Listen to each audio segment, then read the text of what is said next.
eating pizza, because that's Chicago, right? That's what you guys do. I've been here once before, and I did have Giordano. What is it? Who thinks Giordano's has the best pizza in Chicago? Okay. What about Gino's, right? What's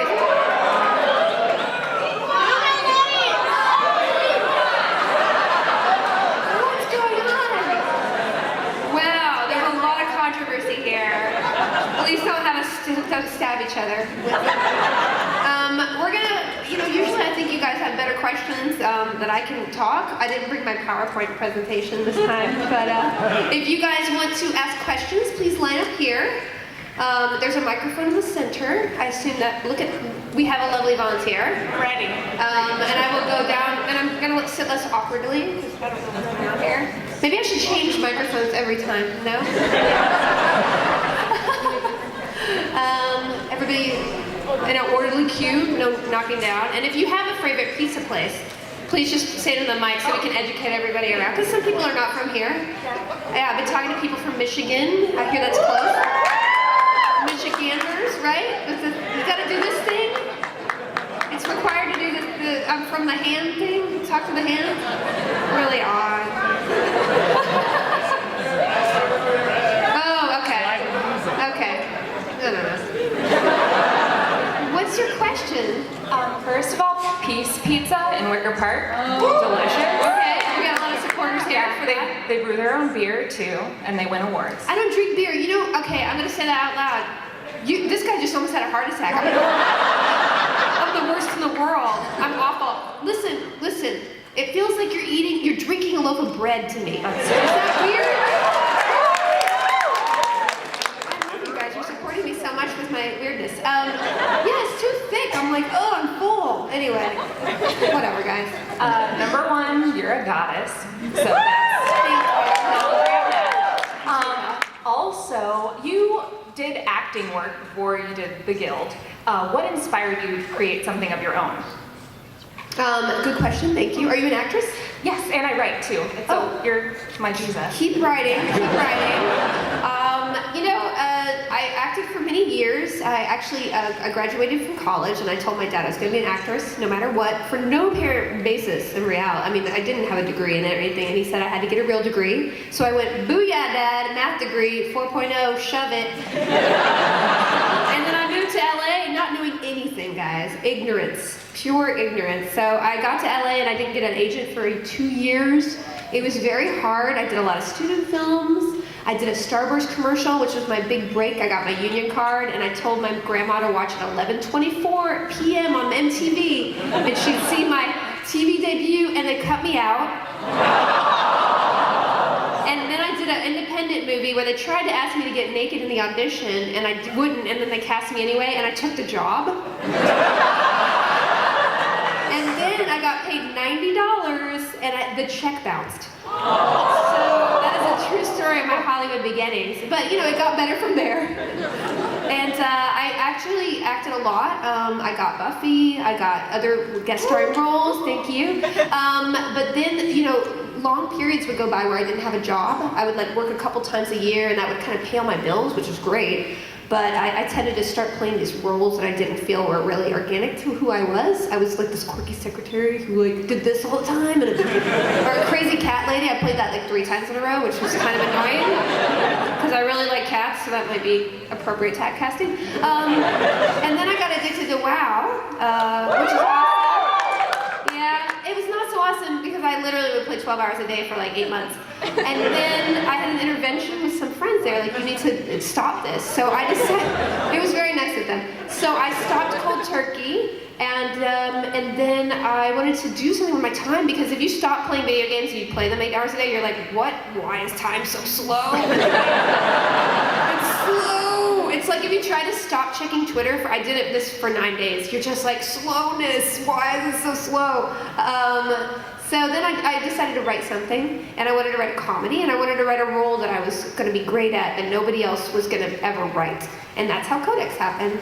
And it never had any intention to be big or anything. I just wanted to have proven something to myself, that I could create something that made me feel valid and feel like my voice was being heard, because I felt like it was being kind of typecast.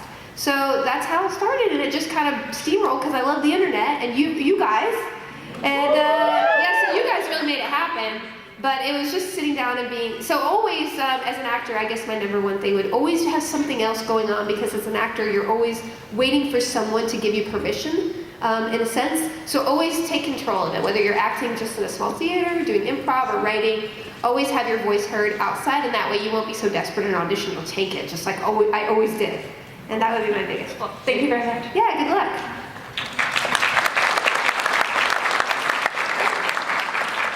Hey. Hello, milady. Good to see you again. Good to see you again. By the way, the pizza thing for a commercial option, go for Giordano's, but actually one of the best places to get Chicago pizza is at the little holes in the wall that you're going to find just in Chicago neighborhoods. So, that really okay. is. Yeah, you don't have a lot of supporters, man. You gotta be specific. You gotta be specific. Well, I mean, there's a couple places like on the south side. There's a place called Gino's. Gino's, yeah. There's a place called Gino's. There's Lou Malnati's is a great option. All right. You got a good support group here. Okay, so good. But anyway. You know, the way a society creates and treats its art and its artists says a lot about, or is indicative of a lot about the soul of that culture. Now, we were kind of in the middle of a stagnation in the last couple of decades in terms of the established way of doing things in entertainment. And you of course, played an instrumental part in kind of coming along and I would say proving that things could be done differently is really what you did the most of. What do you feel, or what is your vision for the next step in that process, in that renaissance, and in what way do you think we, the end users, can help in that process, other than just like, subscribe, you know, share, because that part is kind of obvious? Yeah, no, that's a really interesting question. I mean, obviously, I have run a network now, Geek and Sundry, which is kind of hopefully, and it's an extension of how that growth will happen. Look, I mean, at the end of the day, it all costs money. I mean, there's a lot of economic business things, and I've learned a lot in the last year running a business. I mean, I'm an artist and an actor and writer first, so all the business stuff has been a very steep learning curve for me, but also been very educational as far as where I think the world is going. I mean, the inevitability is that advertisers and the people who make big media now are going to they're going to exist, and they're going to have the most power because that's where the money is, and that's where the established, and they know how to make content. So the best thing you guys could do, in a way, to make sure that the independent voices that have sort of creeped through, because we've had this technological, you know, revolution in a way where you can cut out the middleman. I mean, some of those doors may be closed in the future, but I don't think they'll ever be completely closed, and that's what's amazing about the internet.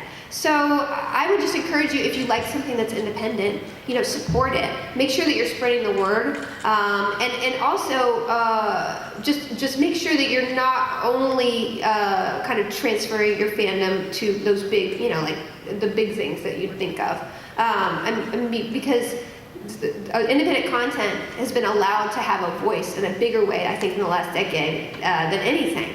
And so we're all inundated all the time with information and projects and all that stuff. And as the money starts flowing from the old media into the new, in order to make sure that people who have those independent voices rise to the top and are amongst the establishment as that transition happens, it's just to keep supporting them, because we're going through a big transition now, and a lot of fancier people are moving into this space. But if you could keep that on an even keel, even if it's just a vlogger you love, just keep supporting them and spreading word, and eventually they will go to the top, and then those doors will still be open. And if those doors close, it will be our responsibility to open. Yeah, I love that. I mean, yeah, that's beautiful. Thank you. Nice to meet you. I will give a PowerPoint on the transition of OBD to anyway. Hey, you're short. Oh, sorry. I'm sorry. Sometimes I say the things that come out of my mouth.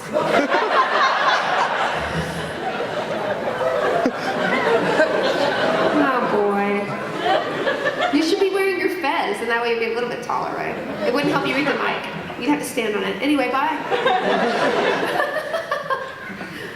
What's your question? I don't mind you for calling me short. Okay, I hope you forgive me, thank you. I do. Okay, thank you. I wanted to ask, when you came up with the idea of Written by a Kid on YouTube. Oh, that's a good question. That is a project that's my producer, Kim Evie. She helped me make the guild for many, many years. And until recently was with Geek Goddess. Now she's doing her own stuff, which is really awesome. But she and I had that idea, she had that idea specifically for several years. And that was what the cool thing when Geek Goddess came along, I got to pitch a bunch of shows at once. I said, hey, over a year I'm gonna make all these shows. And we were so excited to put Written by a Kid into that pile of shows that we were gonna make. I think she did an amazing job with that. Will and Josh, who are the creators of it, did a great job as well, and I'm really glad you liked it. What was your favorite episode? I haven't watched many yet, but I can't wait to get into it. Okay, good. Yeah, there's a mermaid one I think you'll like, because she kind of, yeah. Okay. Good to know. Sorry, I called you short. Really awkward. I'm not sure, so. No, you're not. I can't accidentally insult you. Damn it. Okay, starting on the pizza issue, either Giordano's or Uno's, but no matter what you do, you gotta get the Chicago deep dish style, none of that flat stuff. Okay, gotcha. Deep dish. I was surprised when I had my first piece of deep dish last time I was here in Chicago. It's not greasy. It's like really good. It's like a real pie. It's like raspberry pie, but with, you know, cheese and spinach. It's not really like that at all. Okay. The first one to start out with, actually, I probably thought the DLC made for Dragon Age 2 was the best of all of them. Oh, thank you. I appreciate that. Talos was a great character. Yeah. And I also got a kick out of Red the Werewolf Hunter. Yeah, cheesy fun. Yeah, gotta love it. The question I actually had was about Talos. I heard that they started working on Dragon Age 3. Mm-hmm. And is there any chance at all that we will be seeing Talos again? Oh, wow, thanks. I haven't been asked back to voice Talos. I would love to. I don't know if you guys, if you play Dragon Age, Talos was a character that I created for the web series, Dragon Age Redemption, and then they took that same character and made a DLC packet around her, and she was an elf who worked for the Qunari, which are kind of a big alien-looking race, and I love that game so much. I was such a lore nerd. I spent 4 months just researching the game, so that when I talked to David Gator, the creator, he's like, you know my show, just, you know more, as much about this as I do. This is creepy. So I love, worlds like that where somebody has really, filled something out to the point where you think it's real, but somebody made it up. So I hear amazing things about Dragon Age 3, like all the rumors of open world stuff and the new engine. So I'm a huge fan of that franchise. So whether I'm involved or not, I will be playing. But cross fingers, Talos is somehow involved. That would be super cool too. Cool beans. Yeah, thank you. There's your question. Applause. Well, welcome back to Chicago. Thank you. As many of us who were probably there, we want to kind of wondering what happened to the projects that you were promoting. Like, the Rock Jocks movie never really seemed to come out. Oh yeah, the Rock Jocks movie. There's gonna be, I think they're gonna be they're gonna be screening them at like Alamo draft houses and things. I think they're gonna be in some theaters around, and then there's gonna be a DVD release. Okay. So thank you for asking about that. Yeah, and the other one is, what about the spin-off? Everything's coming up forward. Okay, don't ask about that. If anybody knows Jeff Lewis, Vork, who plays Vork in the Guild, every single time he's getting you guys to ask him about his spin-off. What is that show gonna be about? He's at his desk and he's like, what is he doing? Nobody has a concept. They just have there's no log line, no nothing. No, we were supposed to be with him with 2, I think, bikini model roommates, and they were going to go out and drink beer, and he's going out to pizza, and live in Hawaii, and go on the beach, maybe do surfing. Who hire you to say all that? Bikini models?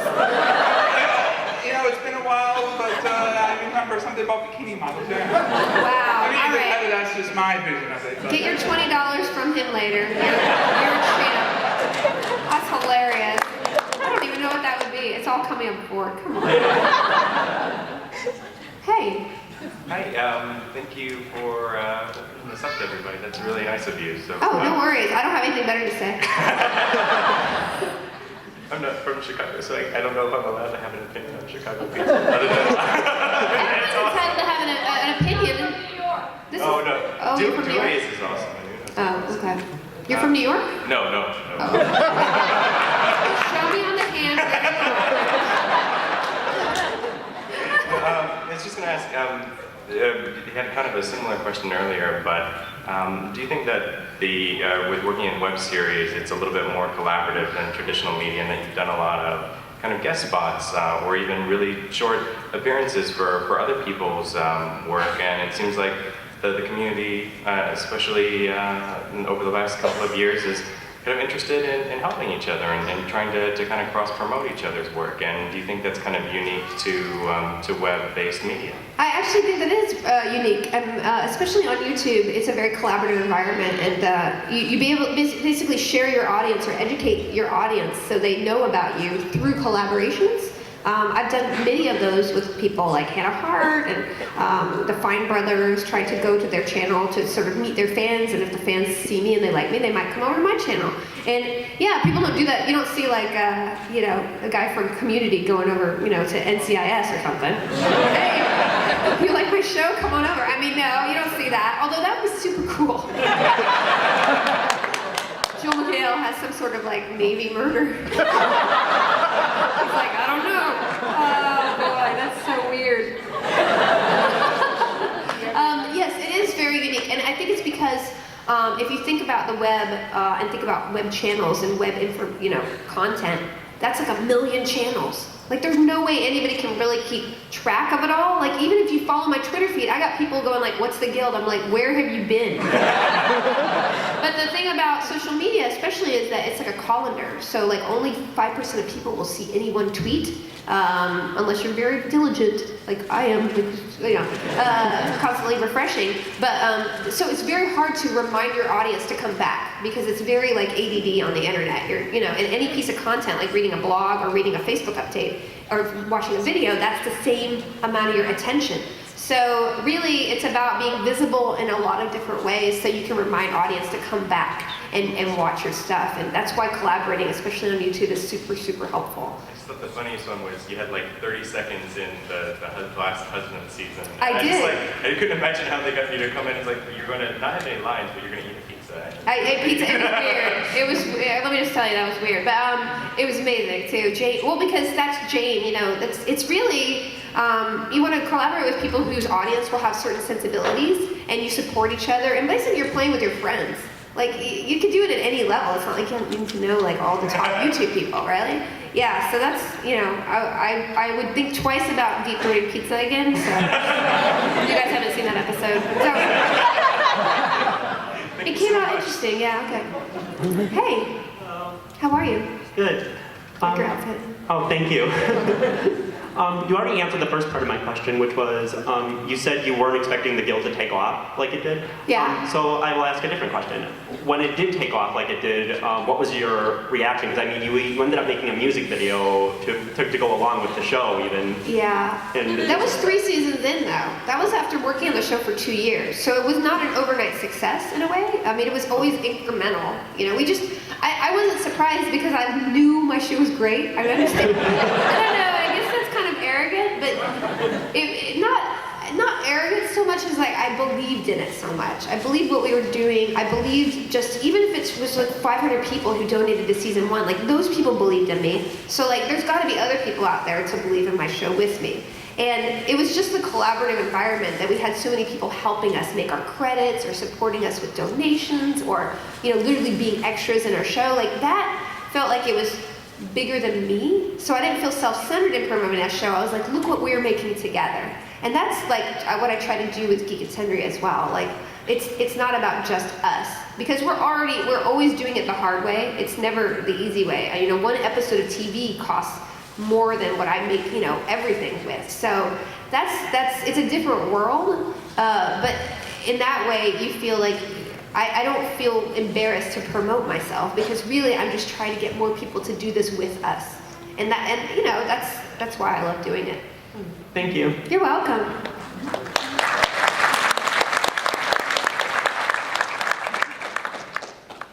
I don't know this guy. Hello. Hey. My question is actually for invisible friend number 2. Just kidding. Thank you for being a fellow female geek. My parents no longer make fun of me since they saw your stuff. Aurelio's Pizza, I'm from the south suburbs, so that's good stuff. What Giordano is, anything stuffed is good. Okay. As an actress who's not so mobile anymore, Yeah, what happened? I'm broken. That's terrible. It's a genetic disorder. It's fun. Sorry. I'm sorry. Don't be sorry. It's fun. I get cool names like Crippletron, Gimpy. You have good friends. But I'm kind of like going into the more writing part. I'm with a comedy improv troupe. So any hints you could give me other than just keep write to develop my writing, develop my screenplays, I mean, what do you want to do? write comedy. Well, write a comedy. I mean, I think if you have an end goal and like, okay, on this day I'm going to shoot a video, or on this day we're going to put together a play, or on this day we're going to have a sketch group, and have that date for yourself. And then also just make it your job to watch other things you love so that you will get better, and try to watch it with an eye, like if I were writing this, how did they write this, or how's the structure? I mean, I only took a couple writing classes. I can't claim to be the best writer or the easiest writer or the most, seasoned or fast writer, but I learned only from watching things that amused me. You're doing something right. So. Well, thank you. So that I mean, makes I'm trying to develop new projects now, and literally my homework is to watch other TV shows that I love, because I've been so busy I haven't watched as much stuff. So like that stuff becomes second nature in your ear if you're a writer, and you'll start to not copy, but you'll emulate the patterns of writing. So, but also I would just say, hey, give yourself a deadline. Like with the Guild, I was like, on midnight, January 1st, 2007, I'm gonna have a draft of the script done, or you're a failure, and you're gonna die alone. You're gonna get like stomach cancer. I mean, horrible. Like that's how much it took for me to do what I did. It was not easy. It was not like, look at me, I'm awesome. It was horrible, and I procrastinated. It took like 8 months before I even put a pen to a paper. I would do, oh look, here are the characters, wow. So it was not a fast process, but like it took self-discipline for me to finish. So always finish. Always set your goals, and know that the first draft is not what you should show people. You should never say, hey, this is good enough, let's make it. Like that's where the crap comes from, right? You want to make, be professional about it and rewrite and do a table read and then make it better. So, and get other people's feedback. So that's what I would encourage you to do. That's how you'll stand out, because you'll polish it. Cool. Thank you so much. You're welcome.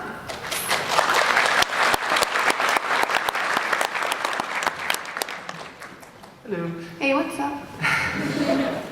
Where's your pizza? What's the pizza? What? I'm from Wisconsin, so don't. You're from Wisconsin? They don't have pizza? My favorite's Whoa, who's doing it? Is there a problem with the Wisconsinians? What's wrong with them? Packers. Oh, the Packers? Is that a team?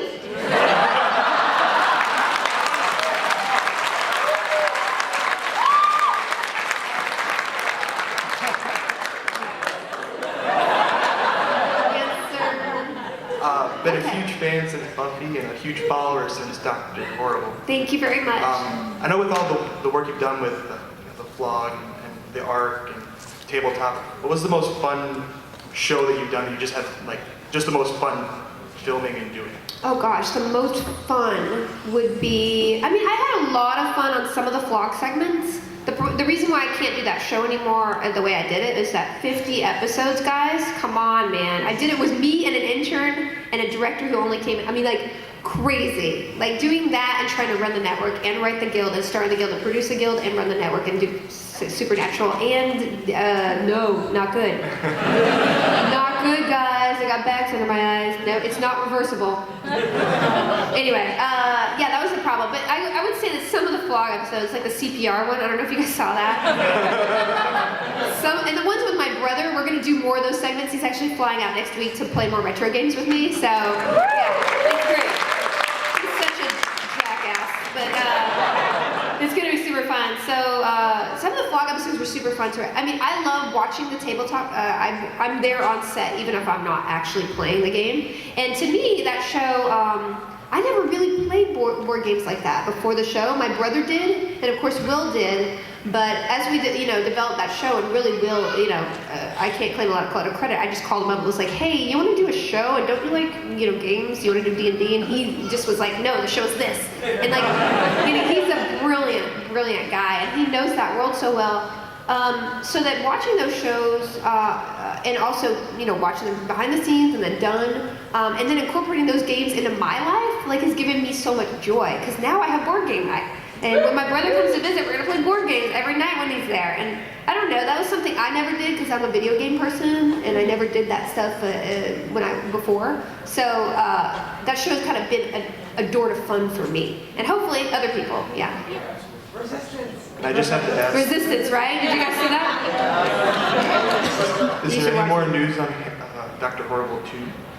I hear they have this TV show that's about to get picked up. I'm pretty sure. Everybody says that, or the rumor on the blog says that, it's a shoo-in, which is so exciting for all of them, and then that whole Avengers thing. It would be nice. I know that they wanted to make something, but things got a little backed up, so only cross fingers for something in the future, but no official anything at all. Yeah, thank you. Colson, he can bring you back too.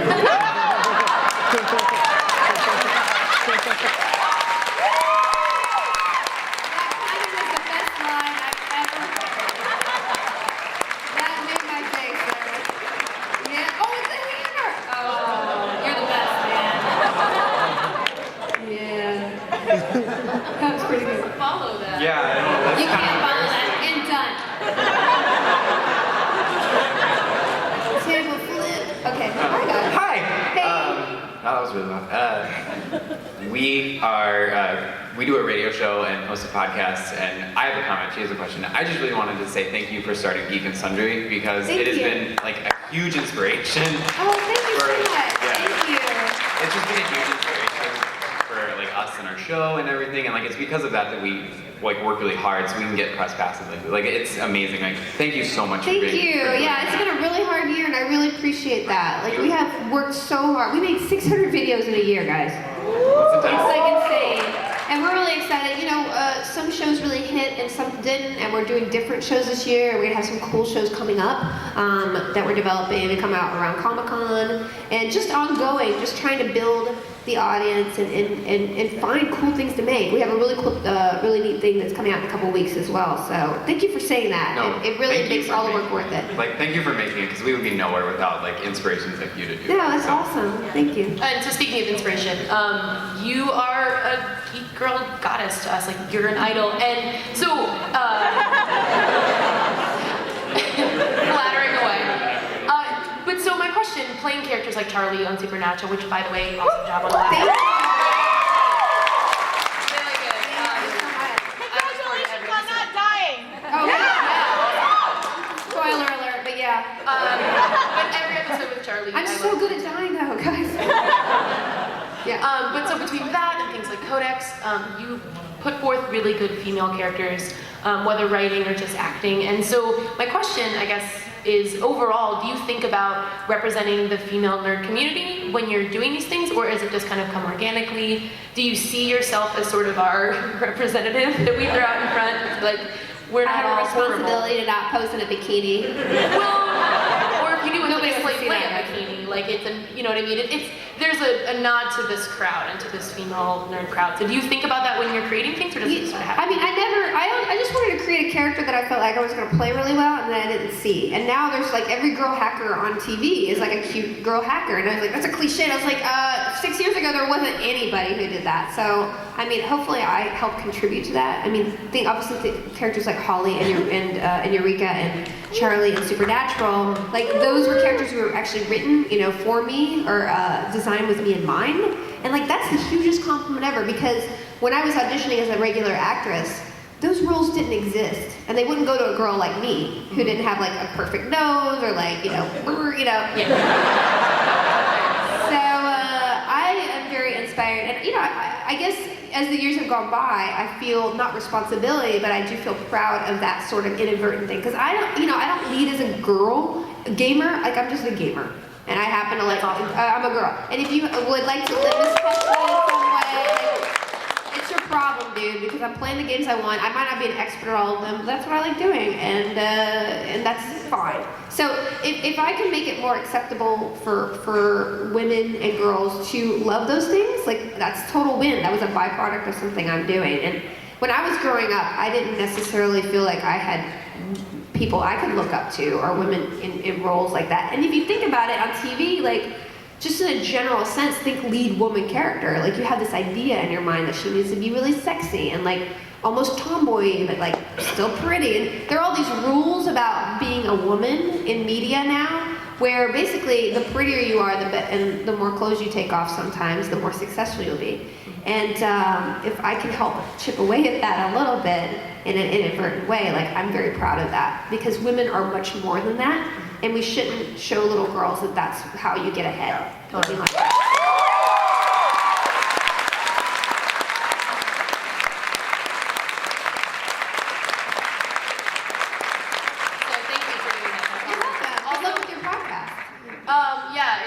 Hopefully it will go well. Also, the best feed dish in the city is Pequod's. Pequod's Pizza. Pequod's Pizza, Lincoln Park. Right there. Thank you again. Pequod's, all right. I need somebody to take notes here. I'm going to show up. Pizza hangover. Nice outfit. Thank you. You're welcome. Now I can actually tell my brother that you said that. Why? Does he think it's bad? No. He, All right. Okay. I just want to have that bragging right over him. Felicia Day thinks my outfit is awesome. Okay, yeah, tell him that. And yeah, because my brother's like a huge fan of you. I mean, like, I'm a fan, but he is like... You're apathetic, he's okay. Yeah. No, I'm giving you a hard time. I know. Anyways, well, with the Pequod's thing out of the way, now I can get onto my second point that I was going to get to. Okay. Guild Wars 2, awesome. Thank you. Zoja? Yeah. What? That played Zoja, that was the character. Oh yeah, that's right. It's hard to hear in this thing. Oh, I got you. Okay. Anyways, yeah. My question is, this is really just out of curiosity. What would you say your favorite game was to play on tabletop that you've played so far? Oh, that's a good question. Wow. I mean, did you see The Resistance? I mean, that's the latest episode that was up, and it was just last week. If you have not seen it, don't spoil it, guys. It's the best episode. And you know why it was the best episode? Because I am terrible at those games. All right, I am. Oh wait, there was this. Yeah, the ones with the spies. Yes. Shh. Don't leave.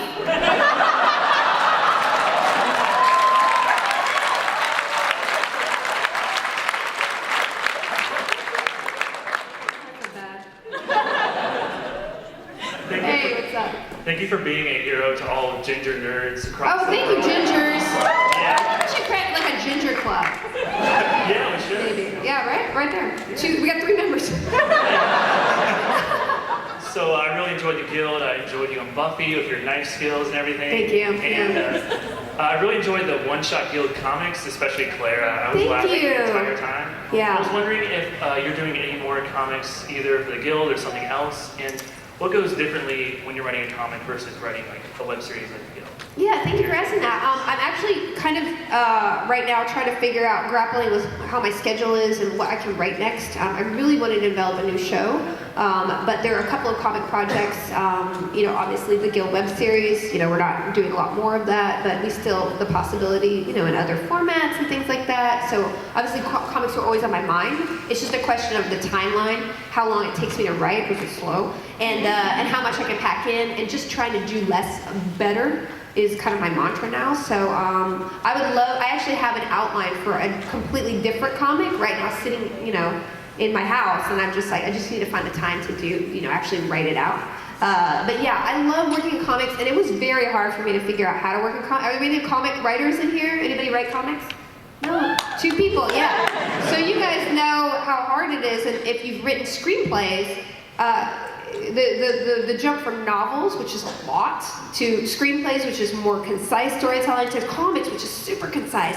Like it's all different skills and set. And writing for a web series, you have to be very limited in your locations, and you have to rely heavily on dialogue because you don't have money to rent all the places you want to go. You can't go to the Eiffel Tower okay, we got $20. You're not taking a crew over to France, right?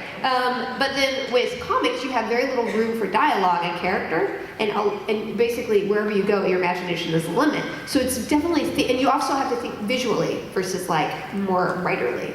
So I admire comic artists so much because they're visual storytellers in a way. And if you can read a comic like Joss Whedon's X-Men or something like that, that packs so much character in the visual format, that's just artistry. So that was a really hard learning curve for me, but it got to the point where I really loved writing in the format, especially when I got to co-write a lot of them. So yeah, it was different, but enjoyable, and hopefully in the maybe not near future, but future, I will be doing a lot more in comics. Yeah, thank you though. Pizza. People, you're slacking on the pizza. Well, I'm from Northwest Indiana. You're from where? Northwest Indiana. Oh, Northeast Indiana. You have blueberries though, right? Or what are you guys known for? Corn. Yeah, blueberries, corn, same thing. Same thing. Kernels of things. Okay, everyone's gonna hate me for this, but I really like Papa John's pizza. You like what? Wait, what? I didn't hear it. Papa John's. Papa John's? Well, don't boo the woman. She's from Indiana.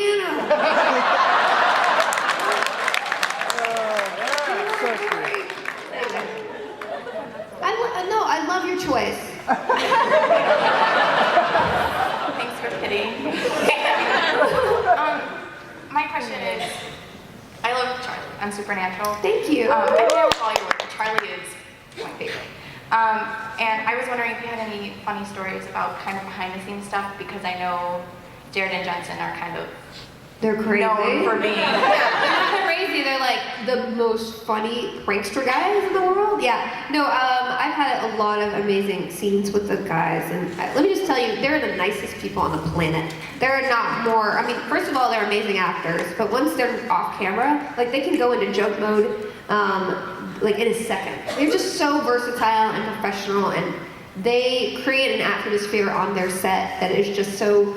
Everybody's in it together, and they really love what they're doing. And if you've been on a lot of sets, that's actually kind of challenging, especially 8 years in, you're on the same show. So I admire them so much. I guess the funniest part was, if you guys watched the LARPing episode where...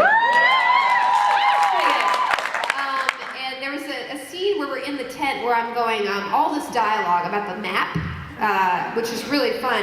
And then I turn to, and then Sam, or Jared is talking, and it was a close-up on me and Jensen, and he was saying just and Balsac, and I mean just the craziest, it was Tourette, he was doing his line, and he would just Tourette'sian, interject some weird phrase, it was dirty, but then not, and it's just, and I was like, don't mess up, you're a guest star, you better not mess up. So I was like, I'm sure there was a lot of footage of me just trying to hold in the laughter because he was trying to make us break. And of course, Jensen's so professional, just 100%. I don't care what you stand, sir. And I was I had the worst. Anyway, so super funny. Just the funniest guys I've ever worked with. So yeah, they're awesome. Sam Berdeen? I mean, Charlie is into leagues, so. Huh? Oh yeah, I know. I saw you on Twitter, yeah. Yeah, anyway, so those are the funny stories. I wish I could have bigger ones, but No. Can you let Strawberry Blondes into the Ginger Club? The what? Strawberry Blondes into the Ginger Club? I mean, Ginger? Wait, what do you... No? She said no. I don't know about the exclusion of this club, man. I'll try. I'll try to push it through the committee. I'll try to push it through. It's weird. I keep popping my peas. Anyway, hi. Hi. I just wanted to say that you're my role model, and I really want to be more like you in my writing career than I want to be when I'm older. Oh, thank you. And have you heard of the ship Destiel or Dean X Castiel? No, it's what? Dean X Castiel. Oh. What's going on?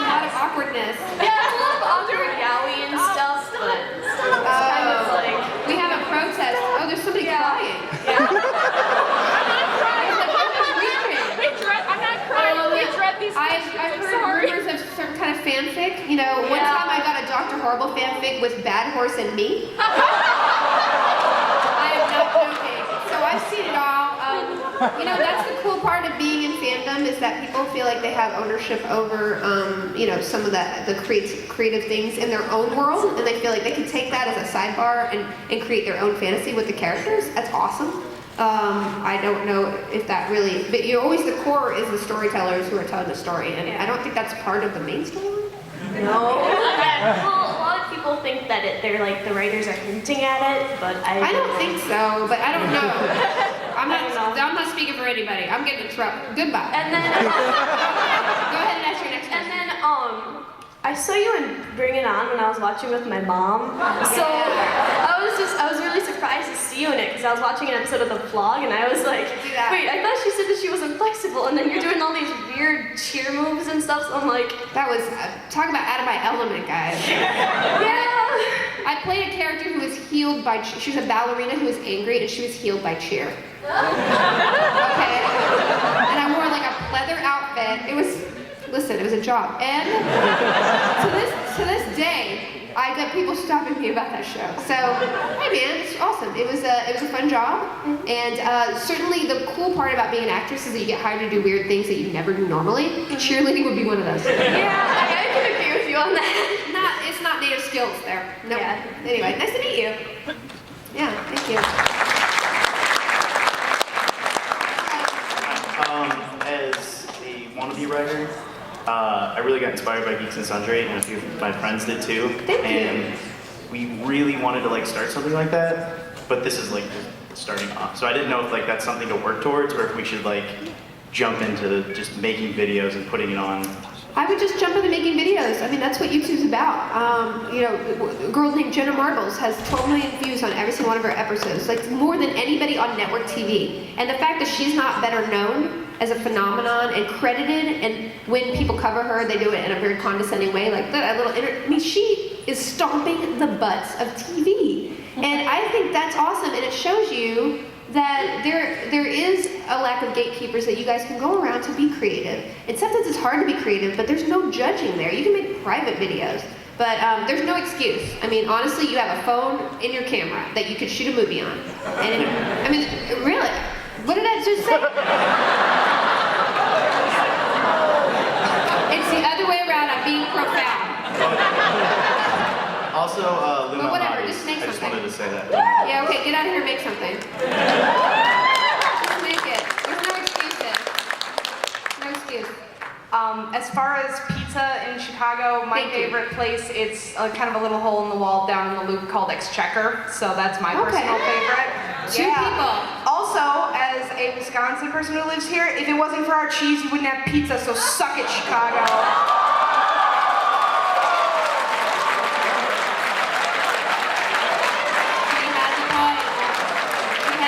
I know they make cheese in Wisconsin. I know that part. I know that part. What I actually came up to ask you about, I had a friend who'd never seen Dr. Horrible recently, and of course we showed it to her when she was visiting me. And then we immediately, as soon as it was done, I was like, now you have to watch it with Commentary the Musical. Yeah.